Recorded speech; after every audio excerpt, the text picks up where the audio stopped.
नमस्कार। इस सत्र में मैं बात करना चाहूँगा दिल्ली में चल रहे किसान आंदोलन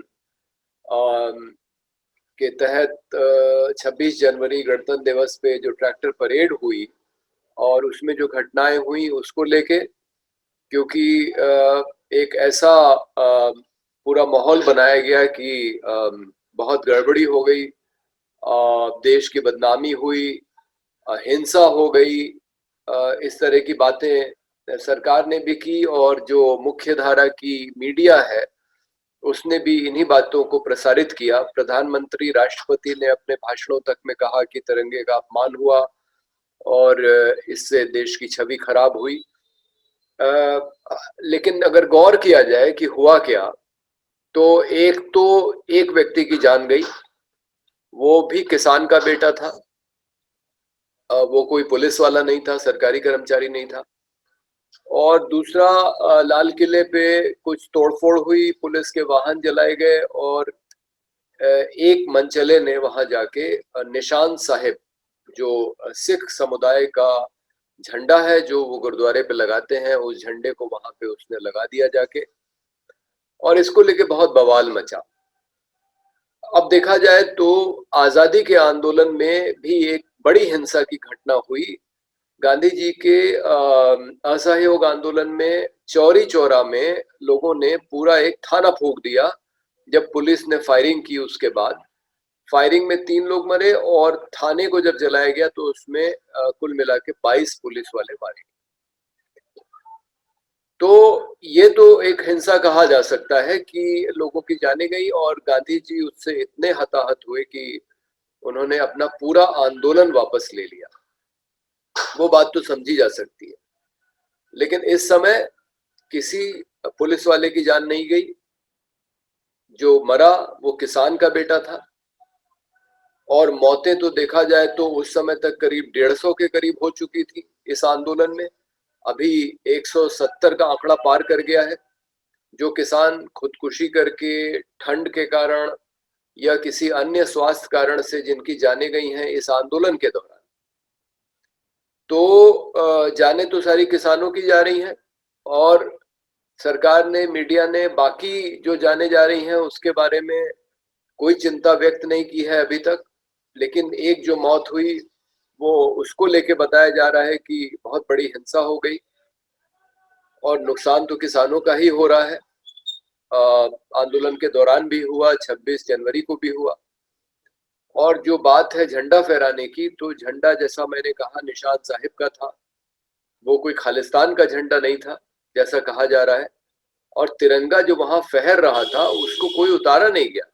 तिरंगा तो अपनी जगह पे ज्यों का त्यों बना ही रहा। तो तिरंगे का कोई अपमान नहीं हुआ। तो ये जो है बात जो कही जा रही है कि तिरंगे का अपमान हुआ, ये भ्रमित करने वाली बात है। और जहां तक निशान साहिब का सवाल है, तो भाई हर एक का अपना प्रिय झंडा होता है।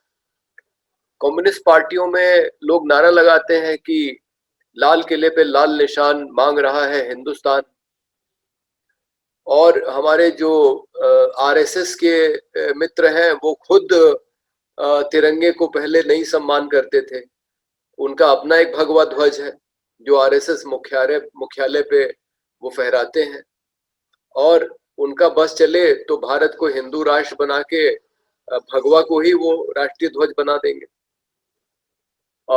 इसी तरह देखा जाए नागालैंड में जो संगठन है national socialist council for Nagaland, जो इस समय भारत सरकार के साथ वार्ता कर रहा है नागालैंड की समस्या को सुलझाने के लिए। नागालैंड की स्वायत्ता का सवाल है जिसपे वो बातचीत कर रहे हैं। ये बातचीत बहुत दिनों से चली आ रही है। नरेंद्र मोदी सरकार के साथ एनएससीएन के नेताओं, 2 बड़े नेताओं आइजैक और मुइवा का समझौता भी हो गया था 2015 में।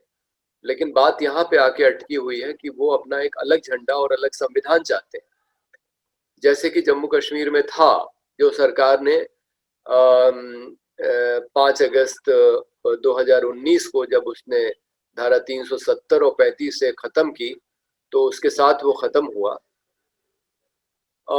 कश्मीर का जब अलग झंडा था तो उसी समय सिद्धारमैया जो कर्नाटक के मुख्यमंत्री थे, उन्होंने अपनी कैबिनेट से कर्नाटक का एक अलग झंडे का प्रस्ताव पारित करा लिया। केंद्र सरकार ने अभी उसको मंजूर नहीं किया है, लेकिन मेरा कहने का मतलब है कि हर एक समुदाय का अपना एक प्रिय झंडा होता है। वो चाहते हैं कि उनका झंडा फहरे, और अगर किसी मनचले ने वो झंडा वहां लाल किले पे जाके फहरा दिया, तो इसमें इतना हल्ला गुल्ला क्यों हुआ, ये बात मेरी समझ में नहीं आई, खास करके जबकि तिरंगे का कोई अपमान नहीं हुआ। और ये लाल किला क्या है? लाल किला क्या हमारे लोकतंत्र का प्रतीक है? प्रधानमंत्री सिर्फ साल में एक बार वहां जाते हैं भाषण देने 15 अगस्त को, और वो भी अब भारत सरकार की संपत्ति नहीं रह गया है, उसको 5 साल के लिए डालमिया साहब को दे दिया गया है उसकी देखरेख करने के लिए, और उसके लिए 25 करोड़ रुपए दिए हैं डालमिया साहब ने सरकार को। तो सरकार तो उससे पैसा कमा रही है, उसको प्राइवेट कंपनी को दे दिया है, तो अब वो एक प्राइवेट कंपनी उसकी देखरेख कर रही है, वहां पे एक झंडा फहराया गया। लोकतंत्र के प्रतीक हमारे संसद हो सकते हैं, सर्वोच्च न्यायालय हो सकते हैं, राष्ट्रपति भवन हो सकता है, वहां पे किसी ने कोई झंडा नहीं फहराया। और 26 जनवरी की घटना के बाद सरकार और मीडिया इसको इसलिए हिंसा कह रही थी क्योंकि वो तो मौके की तलाश में है कि आंदोलन को कैसे कुचला जाए। और उसके बाद तुरंत भाजपा आरएसएस के कार्यकर्ता निकल आए कानून के समर्थन में और नारेबाजी करने लगे। कई जगह उन्होंने पथराव वगैरह भी किया है पुलिस की उपस्थिति में। इस पे जब मनदीप पुनिया नाम के हरियाणा के पत्रकार ने लिखा, तो उसके खिलाफ मुकदमा हो गया कि उसने पुलिस के कार्य में बाधा पहुंचाई, पुलिस वालों के साथ मारपीट की, और उसको फिलहाल जेल भेज दिया गया है 14 दिनों के लिए न्यायिक हिरासत में।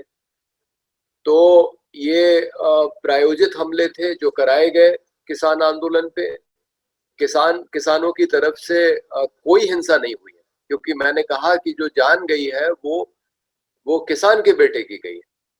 वो कुछ लोग कह रहे हैं पुलिस की गोली लगने से हुई है, और सरकार का कहना है कि वो ट्रैक्टर पलट गया था, उसमें वो मरा। उसका पिता कह रहा है कि उसको गोली लगी, और डॉक्टर का भी बयान आया है कि गोली लगी है। हालांकि पोस्टमार्टम रिपोर्ट में ये बात नहीं लिखी गई है सरकार के दबाव में। और राजदीप सरदेसाई से लेके मृणाल पांडे और शशि थरूर वगैरह ने जब इस घटना पे लिखा, तो उनके खिलाफ भी मुकदमा दर्ज हो गया। यानी सरकार जो है पूरी तरह से आंदोलन को कुचलना चाहती है। और मुख्य धारा की मीडिया ने लिखा कि किसान वापस जा रहे हैं 26 जनवरी के बाद, जबकि हकीकत यह है कि वही किसान वापस गए जो सिर्फ 26 जनवरी के कार्यक्रम के लिए आए थे, क्योंकि उस दिन एक बड़ा आयोजन था और बड़े पैमाने पे आह्वान था कि भले ही मैं तो जब था वहां पे सिंघू बॉर्डर पे, तो वहां मंच से ऐलान किया जा रहा था कि भले ही कोई इंसान रह जाए गांव में, लेकिन कोई ट्रैक्टर नहीं बचना चाहिए, सारे ट्रैक्टर उस दिन दिल्ली में होने चाहिए। तो ये किसानों की तैयारी थी। और ये जो आंदोलन है बहुत शांतिपूर्ण ढंग से चला। मेधा पाटकर जी एक कार्यक्रम में कह रही थी कि जो शांतिपूर्ण जो ट्रैक्टर की रैलियां निकली, जो ट्रैक्टरों की परेड हुई, उसके बारे में मुख्य धारा की मीडिया ने कहीं कुछ लिखा ही नहीं। यानी कि लाखों ट्रैक्टर जो शांतिपूर्ण गए उसको नजरअंदाज करके और एक घटना पे केंद्रित करके उसको इतना तूल दिया गया। ये सरकार की पूरी साजिश थी आंदोलन को कुचलने के लिए।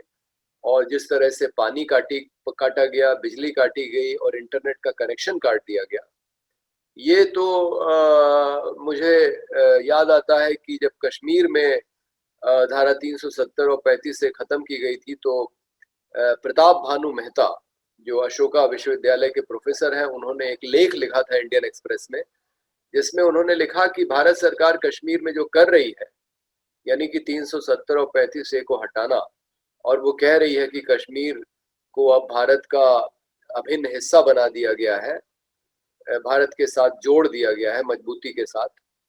तो उन्होंने लिखा था कि ये कश्मीर का भारतीयकरण नहीं है, अब ये भारत का कश्मीरीकरण होने वाला है। उस समय तो वो बात उनकी बहुत समझ में नहीं आई थी लोगों को, लेकिन अब जब हम देखते हैं कि किस तरह से सरकार जहां भी चाहे लोगों को परेशान करने के लिए, खास करके लोगों को उनकी अभिव्यक्ति की स्वतंत्रता की, उनकी आवाज को दबाने के लिए बिजली काटना, पानी काटना, इंटरनेट के कनेक्शन काटना, ये सब कश्मीर में तो लोगों ने कई वर्षों से देखा है। घरों के बाहर पुलिस लग जाना किसान आंदोलन में भी हुआ, किसानों को नोटिसें गई। अभी उन्होंने आंदोलन में भाग नहीं लिया, लेकिन उनके पास नोटिस पहुंच गई कि आप 50,000 से लेकर 10 लाख तक का मुचलका भरिए, ताकि आप इस आंदोलन में भाग लेने न जाएं। तो आंदोलन में जाने से रोकने के लिए मुचलका भरवाया गया लोगों से, और उसमें 2-2 जमानतदार भी मांगे गए उतनी ही राशि के।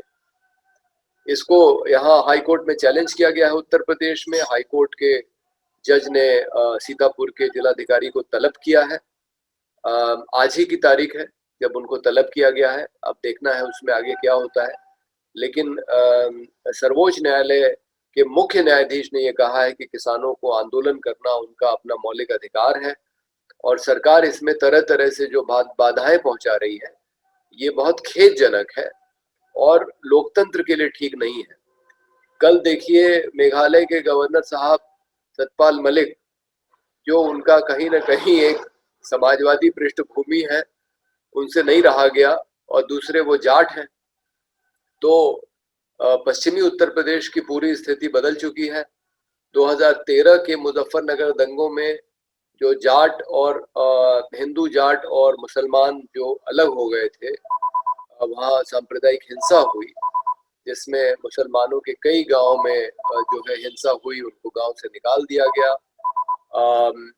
जो पहले उनकी एकता थी चौधरी महेंद्र सिंह टिकैत के जमाने में, जो टूट गई थी, वो राकेश टिकैत के 26 जनवरी को जब वहां पे ये सब हुआ, और जो पुलिस का वहां आतंक हुआ, और उसके बाद उस धरने को खत्म करने की कोशिश की गई।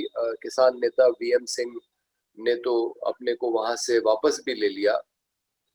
तो राकेश टिकैत जब अपने आप को असहाय महसूस कर रहे थे और रोने लगे, तो उसका ये प्रभाव पड़ा कि राकेश टिकैत, जो अभी तक सिर्फ पश्चिमी उत्तर प्रदेश के किसान नेता थे, वो अब पूरे किसान आंदोलन के नेता बन गए। हरियाणा और पंजाब से भी लोग निकल निकल के आने लगे उनके समर्थन में। उत्तर प्रदेश, पश्चिमी उत्तर प्रदेश से तो लोग गए ही, उसके बाद 3-4 बड़ी बड़ी किसान महापंचायतें हो चुकी हैं, मुजफ्फरनगर में, मथुरा में, बिजनौर में, बड़ौत में, और भारी संख्या में किसान निकल के आ रहा है और वहां बॉर्डर पे पहुंच रहा है। और महिलाओं को देखिए, उन्होंने, वो कितनी जीवट हैं, वो अपने सरों पे पानी के घड़े लेके वहां पहुंच गई कि सरकार अगर पानी का कनेक्शन काटेगी तो हम अपने गांव से पानी लाएंगे घड़े में भर भर के। तो ये जज्बा है आंदोलन का, और सरकार इसको समझने की कोशिश नहीं कर रही है। ये बहुत अच्छी बात हुई है कि जो सांप्रदायिक एक भेदभाव पैदा हो गया था पश्चिमी उत्तर प्रदेश में हिंदू और मुस्लिम के बीच में, वो राकेश टिकैत के रोने के बाद वो एकता फिर से स्थापित हो गई है। और यही नहीं, राष्ट्रीय लोकदल के नेता जयंत चौधरी भी किसान पंचायत में शामिल हुए। आम आदमी पार्टी से संजय सिंह गए, कांग्रेस, समाजवादी पार्टी, यानी जितनी भी विपक्षी पार्टियां हैं, उनके नेता भी अब किसान आंदोलन में सीधे सीधे जा रहे हैं, और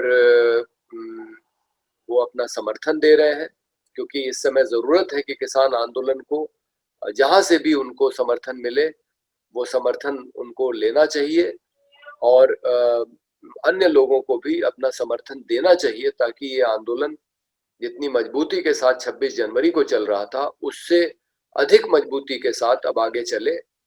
क्योंकि तभी सरकार को मजबूर किया जा सकता है कि वो आंदोलन की जो एक बड़ी मांग है कि 3 काले कानूनों को वापस लिया जाए और न्यूनतम समर्थन मूल्य को एक कानूनी अधिकार बनाया जाए, इस पे लगभग किसानों के बीच में सहमति है। और कल सतपाल मलिक ने भी कह दिया है कि प्रधानमंत्री को इस समस्या को सुलझाना चाहिए। इसके पहले हरियाणा के भारतीय जनता पार्टी के नेताओं ने, पंजाब के भारतीय जनता पार्टी के नेताओं ने ये कहा है कि सरकार इस मामले को बिना वजह बढ़ा रही है। इस आंदोलन का अंत होना चाहिए, सरकार को किसानों की बात माननी चाहिए, लेकिन वो कब करेगी ये मालूम नहीं, क्योंकि ये सरकार बहुत हठी सरकार है। ये अपनी सोच के आगे किसी और दूसरी सोच को मानती नहीं है और ये समझती है कि जो जो उसने किया वही ठीक है। और किसानों को वो समझाने के प्रयास में लगे हुए हैं पहले दिन से। और ये बात लेकिन लोगों के गले उतर नहीं रही है और लोगों को अब ये समझ में आ रहा है कि सरकार चूंकि पूंजीपतियों को फायदा पहुंचाना चाहती है, इसीलिए जबरदस्ती इन कानूनों को लोगों के ऊपर थोप रही है। लेकिन लोग भी प्रतिबद्ध हैं, लोग इसको बिल्कुल भी नहीं स्वीकार करने वाले हैं अभी जो माहौल है, और ये आंदोलन आने वाले दिनों में और जोर पकड़ेगा, ऐसा ऐसा हमारा अंदाजा है। और इसके साथ ही जो उत्तर प्रदेश में हम लोगों ने किया, हम लोग भी इस आंदोलन के समर्थन में छोटे छोटे कार्यक्रम कर रहे हैं। 26 जनवरी को जैसा हमने ऐलान किया था, हम जानवरों को लेके निकले। पहले तो 25 को निकले उन्नाव के मियागंज से, और 7-8 किलोमीटर हम चले होंगे। हमारे पास 2 ही जानवर थे, 19 लोग थे, लेकिन सीओ और एसडीएम हसनगंज ने आके वो उन जानवरों की व्यवस्था कराई रखने की, और मुख्यमंत्री से समय दिलाने का उन्होंने वायदा किया। एक पत्र उस आशय का लिया मुझसे, और मैंने ये कहा है कि जब हम मुख्यमंत्री से मिलने जाएंगे तो इन जानवरों को लेके जाएंगे, ताकि योगी जी को पता लगे कि उनकी सरकार में किसान जानवरों से, खुले जानवरों से कितना परेशान है। और 26 को हम लाला मुंबई गांव से निकले हरदोई के इन जानवरों को लेके।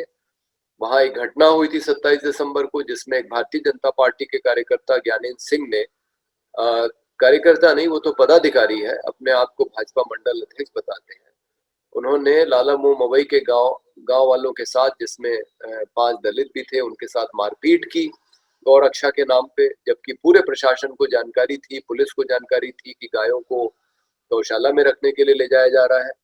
तो उनके खिलाफ जो मुकदमा नहीं दर्ज हो रहा था, वो 26 जनवरी को दर्ज हो गया, जिसमें अनुसूचित जाति जनजाति अत्याचार निवारण अधिनियम की धाराएं भी लगी। और लाला मुंबई के जो 80 जानवर थे, वो धीरे धीरे करके वो पहुंचाए गए गौशाला में। हम लोगों ने तो उस दिन एसडीएम और तहसीलदार का घेराव किया था कि उनको जाने नहीं देंगे जब तक ये जानवर रखे नहीं जाएंगे, लेकिन वो चूंकि संभव नहीं था एक दिन में, अंत में उनसे लिखित आश्वासन लिया गया कि 2 दिन के अंदर ये खुले जानवर गौशाला में रखवाए जाएंगे। तो हम उम्मीद करते हैं कि, और कल पता लगा है कि उन्नाव के जिलाधिकारी ने एक आदेश पारित किया है कि जो खुले जानवर उत्तर प्रदेश में घूम रहे हैं, इसके लिए ग्राम सभा के जो ग्राम प्रधान है और जो जो ग्राम विकास अधिकारी या पंचायत राज अधिकारी हैं, वो इसके लिए जिम्मेदार ठहराए जाएंगे। तो इस तरह से किसान आंदोलन और मजबूत होता हुआ दिन प्रतिदिन आगे बढ़ रहा है, और हम उम्मीद करते हैं कि इस देश की नीतियां पूंजीपतियों को ध्यान में रख के नहीं बनेंगी, उनके फायदे के लिए नहीं बनेंगी, बल्कि इस देश के आम इंसान, किसान, मजदूर को केंद्र में रख के इस देश की नीतियां बनाई जाएंगी। बहुत बहुत धन्यवाद।